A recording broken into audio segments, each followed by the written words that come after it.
பாகுபாடின்றி அன்பு பாராட்டும் கன்னிராசி அன்பர்களே, தென்திசை செய்தி ஒன்று தென்றலாகத் தேடி வரும். என்றாலும் எதிலும் அவசரம் காட்ட வேண்டாம். சில காரியங்களில் சற்று கவனக்குறைவாக இருந்தாலும் தளர்வுகள் வரலாம். பெரியவர் களின் ஆலோசனை தடைகளை அகற்றி வெற்றியைத் தரும்.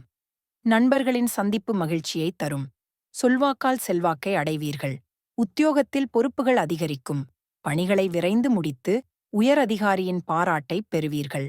சொந்தத் தொழில் செய்பவர்கள் ஓய்வின்றி உழைக்க வேண்டிய நிர்பந்தம் உருவாகும்.